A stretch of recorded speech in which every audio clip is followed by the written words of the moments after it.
La Chambre n'aimerait pas donner l'impression que rien ne s'est passé, que rien ne se serait passé vendredi dernier.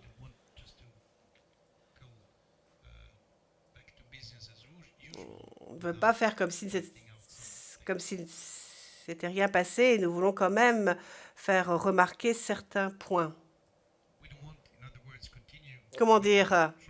On ne voudrait pas poursuivre ce procès et le témoignage, la déposition du témoin, en faisant semblant qu'il ne s'est rien passé. Absolument pas. Nous savons très bien qu'il s'est passé quelque chose et c'est pour cela que la Chambre va faire une déclaration et deux recommandations. Voici notre déclaration. Tout d'abord. Alors, vendredi après-midi, juste avant que l'on ne lève la séance de cette affaire, et donc ici je parle du huis clos qui avait été ordonné par la Chambre, mais qui malheureusement a fait l'objet d'une fuite, et donc un événement extrêmement grave, et la Chambre, et d'ailleurs toute la Cour, présente ses excuses, ces excuses aux témoins dont le nom a été rendu public. C'est une ordonnance aussi sensible où l'on demande de passer d'audience publique à huis clos pour pouvoir débattre de points qui ne doivent pas être débattus ne doivent pas être révélés au public. Alors, ne pas mettre en œuvre cette ordonnance, c'est extrêmement grave. Et la Chambre donc a demandé une enquête interne afin de savoir qui était responsable de cela. Alors, on ne sait pas si c'est de l'incompétence, de la stupidité, de la négligence, voire je ne sais même pas quoi. Je ne préfère ne même pas me lancer dans des conjectures sur ce point. Nous attendons le rapport pour voir quels sont les faits exactement.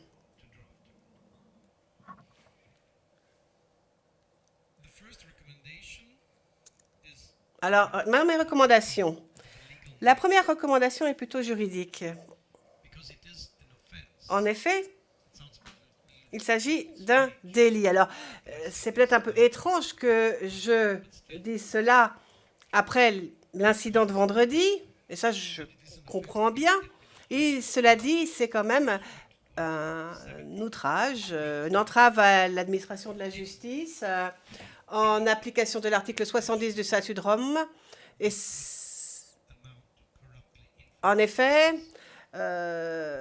faire quelque chose qui revient finalement à suborner un témoin, faire l'obstruction à la justice, empêcher un témoin de témoigner ou se lancer dans des représailles contre un témoin pour avoir témoigné, tout cela correspond à un outrage.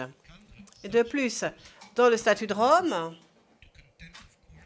ce type de conduite peut correspondre en fait à un outrage à la Cour, et ce, pour la plupart des compétences, la plupart des juridictions reconnues par toute nation civilisée, qui sont donc la source du droit applicable devant cette Cour au titre de l'article 21 du statut. Alors, révéler l'identité d'un témoin qui est censé être protégé par cette Cour équivaut à commettre un délit envers cette Cour. Et donc, toute personne qui propagerait ce type d'information serait donc coupable de délit. La Chambre tient donc à rappeler à tout le monde, les personnes qui sont dans le prétoire, qui sont dans la galerie, qui sont en Côte d'Ivoire,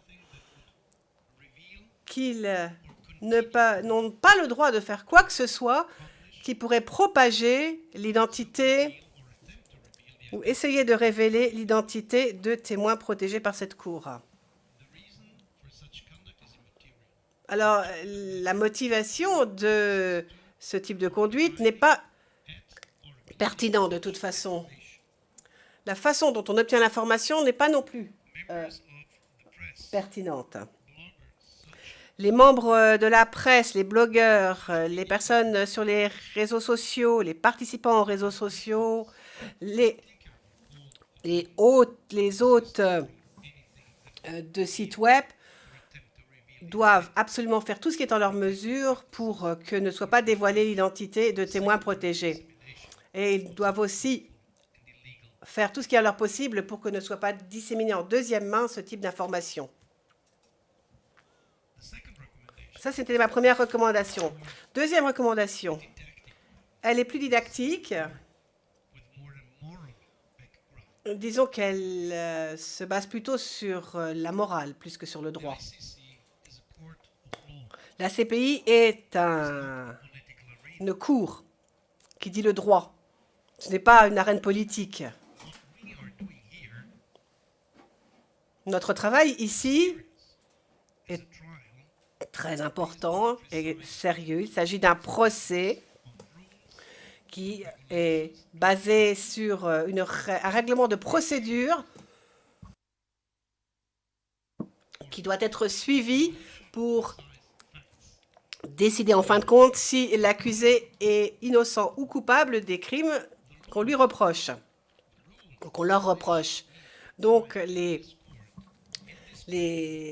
règles et les articles de droit que nous appliquons dans cette cour sont reconnus par la communauté internationale. Et là, c'est encore plus important, sont reconnus aussi par la Côte d'Ivoire, qui a ratifié le statut et qui s'est donc engagé à le suivre et à reconnaître la Cour ainsi que ses règlements. Mais si l'on veut appliquer la loi, si l'on veut comprendre ce qui s'est passé dans cette affaire, et si, afin, en fin de compte, de rendre une décision libre, je répète, libre et informée et indépendante, et, nous l'espérons, juste, la Chambre doit analyser les documents, mais doit aussi entendre le récit des personnes qui ont assisté aux faits, qui ont vécu ces faits et qui nous font part de leur expérience. Ces personnes, et là je parle des témoins, par définition, ne sont ni pour ni contre l'accusé ou les accusés. Cela dit, ils sont obligés de venir ici pour dire la vérité, toute la vérité et rien que la vérité. Et nous, en tant que juges de cette chambre, devons comprendre ce qu'ils disent, évaluer leurs propos, afin, comme je l'ai dit, de rendre cette décision de façon libre et de façon informée. Je demande donc, je fais appel à cette obligation éthique qui est encore plus forte que l'éducation juridique, surtout lorsqu'il s'agit de journalistes. Ils ont une déontologie, ils doivent prendre en compte leur droit et leur devoir d'informer, qui est le droit même de tout journaliste. Ils ont le droit d'informer, certes, mais ils doivent mettre cela en regard de leurs propres responsabilités. En effet, ils sont là pour donner des informations correctes. Ils ne doivent pas donner des informations qui mettraient en danger la vie de certaines personnes. Et ils ne doivent pas non plus se lancer dans quelque chose qui pourrait déclencher des propos incendiaires. Nous ne voulons pas mettre de l'huile sur le feu, absolument pas. Nous voulons faire notre travail du mieux que nous le pouvons. Nous sommes tous ensemble pour faire la même chose. Les observateurs devraient donc faire très attention à ce qu'ils entendent et surtout à la façon dont ils diffusent les nouvelles qui sortent de ce prétoire. I think we can let it. Sur ce, je pense que nous pouvons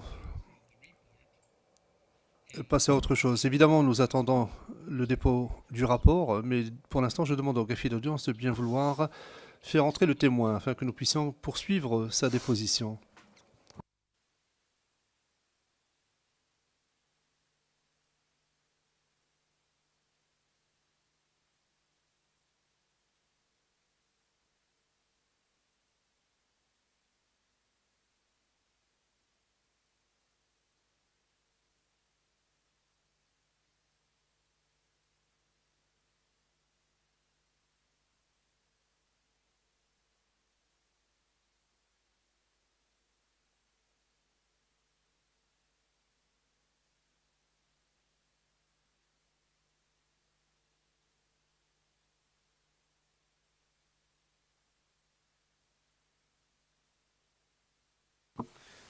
Just for how long? Le président,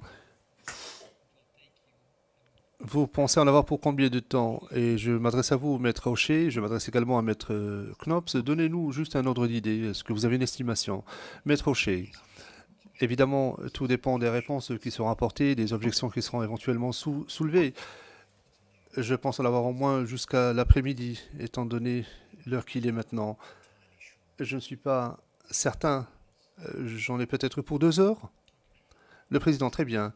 Maître Knops, Maître Knops. Monsieur le président, nous pensons l'avoir pour 2 heures, 2 heures et demie. La défense de M. Blégoudet en aura pour 2 heures ou 2 heures et demie. Évidemment, nous ne poserons pas des questions. Nous éviterons de poser des questions qui auront déjà été posées par l'équipe de défense Gbagbo. Nous pouvons d'ores et déjà rassurer la Chambre. Nous ne ferons pas de redites. Nous pensons l'avoir pour 2 heures, 2 heures et demie. S'agissant de ce témoin, à moins que Maître Hocher n'aborde tous les thèmes que nous avions l'intention d'aborder. Le président, merci, très bien. Sur ce, je donne la parole à la défense Gbagbo. Vous pouvez poursuivre votre contre-interrogatoire.